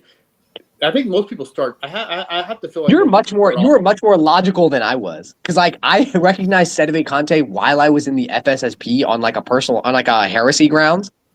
And then what actually made me like lose sleep at night was when I read Father Cicada's articles on the Episcopal rite of consecration. I went through. I didn't just jump into the SedeP. I escaped to the Eastern Rite for a little while. You know what I'm saying? I went to the Eastern Rite. I jumped into a little bit of the adult with the Institute of the Good Shepherd, and that's just because of work schedule. But like, I went through this route, so I didn't go like right away. But once I left the North Slope structure, I would I attended SSPX, whatever, but I was already SETI in mind, if that makes sense. Like I would already, but that because once I was willing to attend a SETI chapel, an SSPX chapel or SETI, because they were outside of that ordinary structure. Right. Like I had no issue going to a SETI chapel. Like once I was outside of that, once I knew that they were outside of the ordinary bounds, if that makes sense, they weren't under the ordinary, under the local bishop. If I was willing to go to SPX, I'd be willing to go to SETI. I would, like in my mind, I had already broke, if that makes sense. Yeah. Like that makes 100%. I would never have gone to an SSPX if I thought, I would never have gone to SSPX if I thought that because they were not part of the diocesan structure. But once I rejected the diocesan structure, I had no problem. Like I was open to either the SPX SETI. It didn't matter. Yeah. Because they were all outside of it. If that makes sense. Mm-hmm. So, no, it makes. And I already kind of rejected the SSPX idea that the R&R position. Yeah. That's why I mean that's why I think the kindest way to describe the SSPX is they're de facto Sedevacantist or they're de facto Sede deprivationist. Right? They're they're SETIs in practice, in my mind. Yeah. I'd say I agree. They're bad thesis people, yes. They're kind of like that because I feel like I mean Archbishop Lefebvre was essentially played the thesis card for JP2 right at the beginning. Like essentially he's just like wait and see if he's Catholic. If he's Catholic, then he's got to be the Pope. And then it took like 9 years for it to blow up, but I wanted to add something to the jurisdiction question. I think a lot of it has to do with philosophical presuppositions. So Matthew Theo says on the Twitter that bishops are equal to laymen in jurisdiction. But from a natural rights perspective, that's true, but they have different functions because consecrations and, orders. So if you don't get a philosophical understanding of rights down well, I don't know how you explain the jurisdiction question. And since most Sedes have really weird theories of rights, whereas some are just flat out fascists, the Pope can do whatever he wants. That's like that's a huge problem is like there really is no concept of natural law, even though they claim to have that concept because like, oh my goodness. Like, I mean, they're all just a bunch, as Mises famously said, they're all just a bunch of socialists. That's it. Yeah. So my mother asks me, where does the right to make a spiritual communion come from? I'm like, I don't know, Mom. Let's just not talk about this. I don't want to explain things to her. But that is a legitimate question. Without, if the Pope was the source of jurisdiction, could you make a spiritual communion? Could you make a perfect act of contrition? Because those are juridical things. Communion is through the papacy, and forgiveness of sins is an act of jurisdiction. Like, so I guess I mean in this case, I mean like you also have the notion of supplied jurisdiction. So jurisdiction can come for an act, right? Yeah. Outside of the Pope, because it is supplied by and the language is that it is supplied by the Church, right? It is not supplied like by God per se, but it is the language is it's supplied jurisdiction is supplied by the Church for the necessity of its mission. So then the question, like you're saying, since essentially the Church, it's the same. Actually, there's other things that people will say that have the similar language that essentially apply the same thing. Like the Church always has the ability to elect a Pope or something like that. That's the same comment because you're not getting that right through the Pope, obviously, because if you're electing someone, by definition, you don't have a Pope. So it makes sense. Like you're right in the sense that like the philosophical like underpinnings would have to be like really fleshed out first in order to explain it to someone. Yeah. That's why this conversation is like literally impossible to have on Twitter. Pretty much. I end up screaming or crashing out every time I try to. Hey, you didn't delete your channel that time though. Yeah. I mean, what's the point of a Pope that can lead you to hell? Well, I mean, so what? Like someone like Kwasniewski essentially believes, right? Is that like the Pope is a well, like it's almost like a proposer, like it's a propositional service. It's like an AI where you send, like you presented a question, it presents you an answer, and then you must decide, is this answer any good or not? It can't lead you to hell. But this Yeah, pope will exactly. lead you to hell. All of them will. I mean, That's what I'm from saying. Montini onward, all of them will. Like if It you will if you all lead you follow to hell. everything they teach to a T, you If you will follow their reject the Catholic. saints, you'll go to hell. It's just Now, the Novus Ordo would argue that they do have unity of faith because they just point to the Catechism and say that's the faith everyone needs to believe on paper. But of course, half the their church yeah. doesn't even buy it. But the issue their is, catechism is modernist. So but the they have issue a is unity that of modernism in their catechism. So of course they have a unity of faith. Their faith is modernism. It's So- all bunk. one of the problems. Well, so one of the But problems. it's united. Well, Good for so you can Is say it? you can say that modernists are On united paper. in principle, right? Yes. Because they're united in modernism. But the problem is that the notion of modernist unity is a realization that our faith encounters are all have the same object, right? Even though the source is actually each one of us, they all so our religion comes from inside each one of us trying to experience the same object is ultimately what modernism is. That's why the language of the new religion is about dialogue, and it's not the ecumenism of return, it's the ecumenism of dialogue. Because I if you get all that, but they're saying that unity of faith means we all officially believe the same thing, which they would say we do, because here's the Catechism. This is what we all. They don't even so have the do you same believe so concept well of but faith. so wait, what's like in your catechism it says that the death penalty is inadmissible. Right, but they're saying that unity of faith isn't unity means everyone agrees. But they don't. Even, This is they what don't even believe. They in don't faith agree on either. it. So go through the Novus Ordo religion. Is there agreement that the death penalty is essentially intrinsically inadmissible, meaning that it's inadmissible because it violates human dignity? on principle, on paper, yes. So they would say that yes. No. But no. When you actually go through, right? When you actually go through the actual people, because remember, the marks are manifest by the people themselves. To have unity of faith means there's unity of faith among all people. This is why, as Pius XII writes, right, in like Mystici Corporis Christi, it's not that, again, to refer to Salza, it is not the crime of heresy. It is not the crime of schism. It is not the crime of apostasy that separates you or severs you, is the language in English, from the church. It is the sin. We're right? meaning of chicken. We're attributing the term faith as we understand what the term faith means. They don't understand the term faith as a Catholic understands. I mean, that's true. Faith. They have no their concept of faith is so foreign from an actual Catholic concept of faith. So when they say they have unity of faith, they don't understand faith as a Catholic understands faith. That's one of the problems too. They define faith as a Protestant. They define faith as an experience with God that connects you in some experiential way. So they don't have faith. They don't understand faith in the way of like, I believe these truths that God has revealed. You know, they don't have this. They don't have a concept. They've redefined faith in such a way that it's totally foreign. So when they say faith, they don't mean what a Catholic means by faith. And so when they say we have unity of faith, they mean unity of an experience with God, and that could express itself in all kind of ridiculous ways. Also, whatever.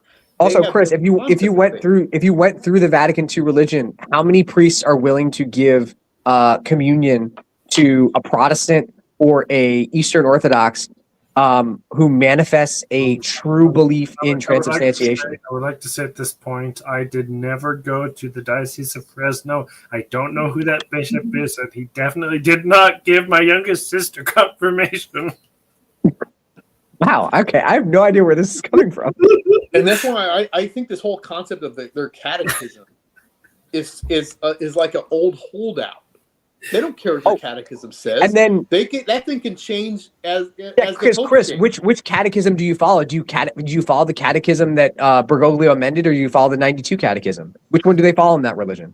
They would say the most recent one. That's the one binding, right? So then, can their catechism can they reverse a teaching like the death penalty, and still not have essentially defected? Because either they were wrong in 92 or they're wrong now. What I'm pointing out is that their that's faith is off. Their concept of faith is an experience with God. That's what they understand. Yeah. So right now, the cultural experience with God, with cultural experience with the death penalty, is that it's intrinsically evil to the human dignity. Okay. Correct. But you know what I'm saying? So what will as cultural shifts, as cultural experiences change, as life experiences change, as the attitudes change, so can the doctrines, as Leo says. But then that is attacking the mark of apostolicity of doctrine, but not unity of faith. No, it would be unity of faith because you have people inside the Vatican II religion, like the FSSP, who would not accept that. Unity of faith. It doesn't matter if people accept it or not, because people have always been people in the church who haven't accepted certain things that the church officially has on paper taught. No, because if you don't accept, doctrines like dogmas of the faith, then you are not a Catholic. Look, even if you have not been excommunicated or formally sanctioned, it is the sin that actually severs you. Well, the Novus Ordo could say the same thing. If you don't believe it, you're not a part of the church. So therefore, everyone who's in the church believes what's in the latest catechism. If we're going to except they explicitly don't treat anybody that way, because like if the Catholic Church fails to sanction something, like it's one thing where, like, let's say you just don't go through you're going through the process of getting someone excommunicated or officially sanctioned for heresy or whatever. Then they still are outside the church, and then a juridical thing has to come. What we have in the Novus Ordo is actually the opposite. They accept anybody. Look, if you're going to define unity of faith in this way, then the Protestants have a unity of faith. Yeah, because the Protestants are all united around Jesus. This is why, in their mind, they have a unity of faith. That's just the limit of it. Yeah. To me, that would go to apostolicity of doctrine, though, because you're saying that the faith that they have is wrong. To me, that's apostolicity of doctrine. No, because the definition of oneness agrees. Because so this is one of the problems. So like Protestants, because the issue is that it's like what Rad tried to saying.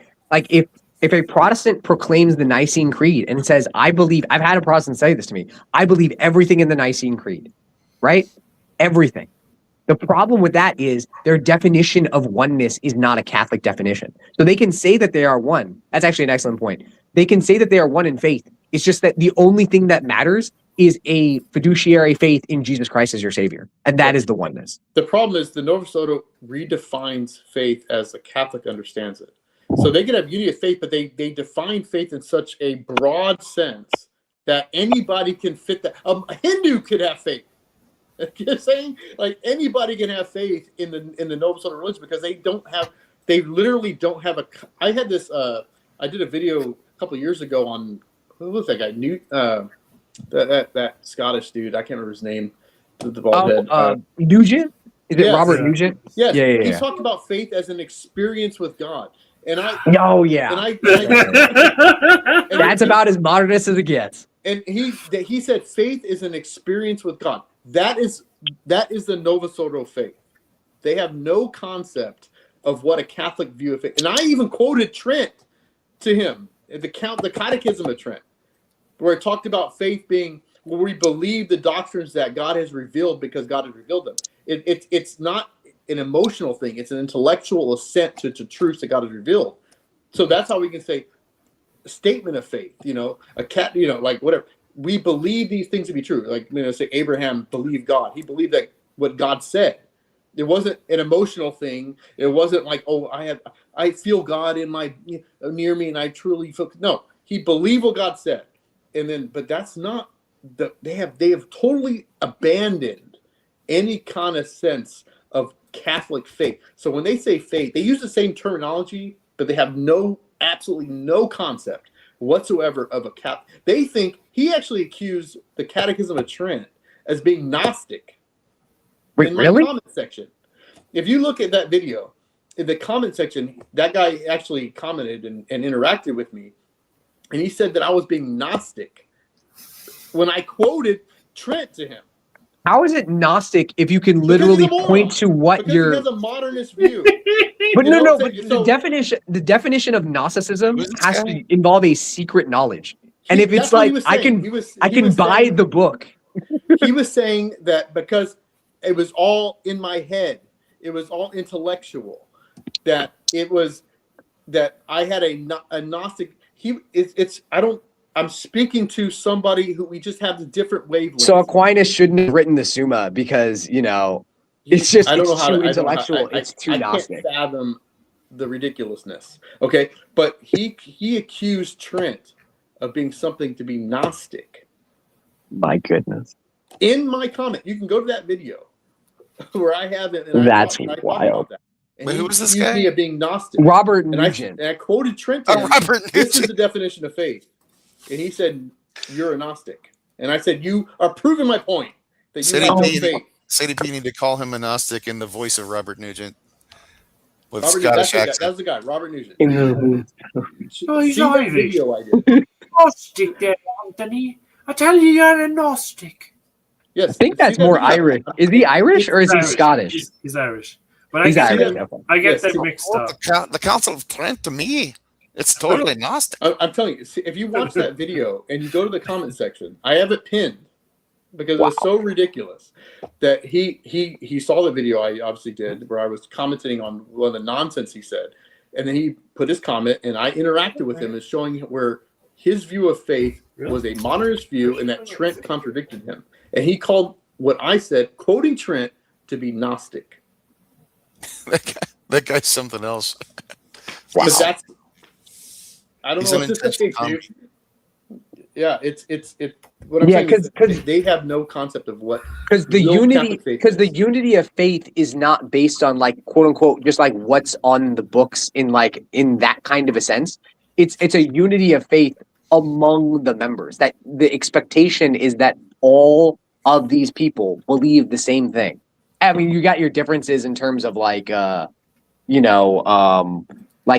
does Dominican versus a Jesuit on a certain matter, right? That isn't defined or something like that. But that's the problem is if they want to make the argument that they're one in faith, they have to contrive a different version of oneness, just like the Protestants have to, just like the Orthodox have to. I mean, the Orthodox have no oneness in governance, for example, or oneness in faith, in terms of that, they are oneness in morals, I should say, because they'll have different views depending on who your autocephalous head is.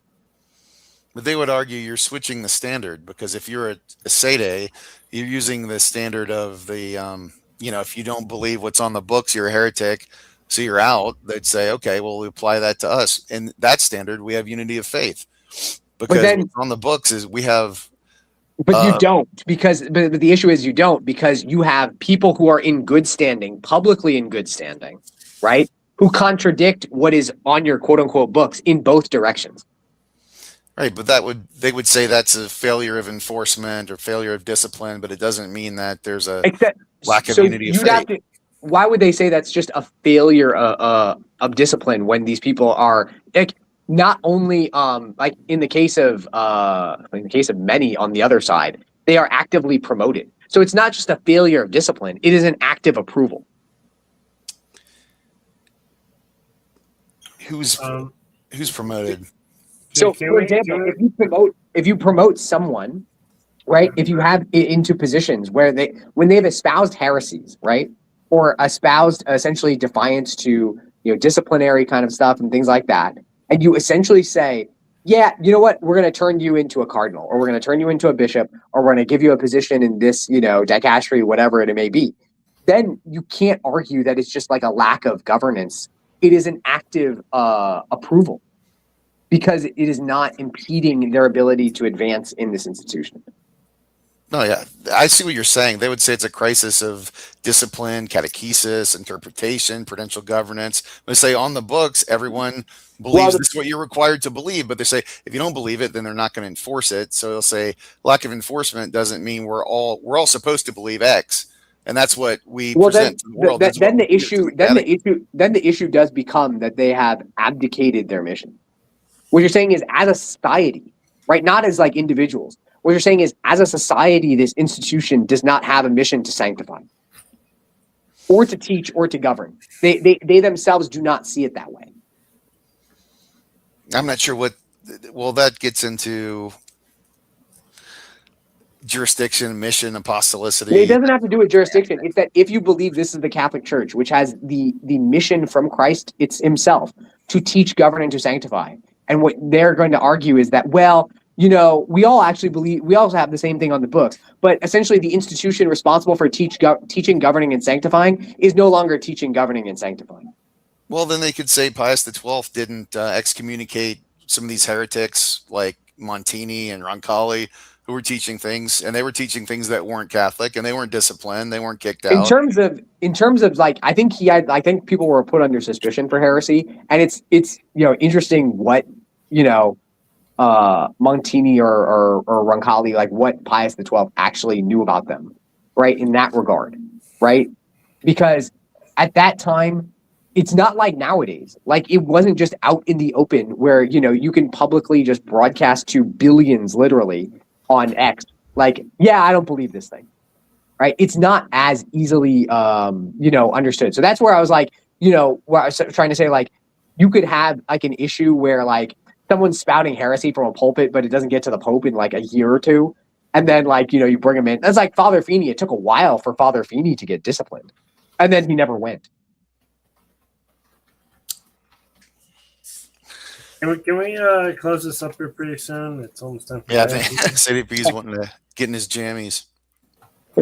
So, like, if people have final comments, can you make them? Keep them brief, whatever. Yeah, it's been fun. It's been a long time since, you know. Since you came on and talked for 2 hours straight? Well, I guess there have been other times, you know, on other shows, but on like on a show, because you guys do this stuff so late that either like I'm asleep or usually I'm at work. Me and Chicken, how are you not following me on Dex? What's going on? Am I not? I think you are. It probably is. Come on. I deleted the old account and like made up a new one. So like, I don't even know if, but you know, it's not under a pseudonym. So it's like, oh, okay. Oh. So it's like one of those things where, it's just, yeah. No, it's just one of those things. Huh? You just need to be professional. Yeah. You're like Chris Jackson, in other words. I'd just like to say that since I was excommunicated by Father Emburrito, I mean, what the hell do I know? So you can take what I say with a grain of salt. And I quote Father Emburrito, and here we have it, Jackson admitting he is outside the church, in schism, and admitting that he is totally ignorant about my relationship with Trump 45 and Kellyanne Conway, in spite of the reality that Trump's DOJ sent me to jail for 7 days for trying to save babies from abortion in D.C. In spite of that, I have always supported Trump 45. Thank you, Jackson, for affirming who and what you are: a liar, an anti-Catholic schismatic, a vegano lover, and a Trump idolater. There you go. This is so ridiculous. This is embarrassing. In that like weird New Jersey accent that he has. Yeah, I can't do him justice. We got to get Cardinal Tuke. Yeah, I gotta get Cardinal Emburrito on here. Where'd he go? No idea. Father Emburrito has NGO no authority to kick me out of the church, so it isn't valid. Well, thank you all for dropping by. Unfortunately, this was a semi-productive conversation, so I'm going to delete it. We failed utterly. I thought this would be a half an hour stream, and then I just delete it. Oh yeah, you can still delete it. Yes, please. I don't really care. No one's going to watch this deep.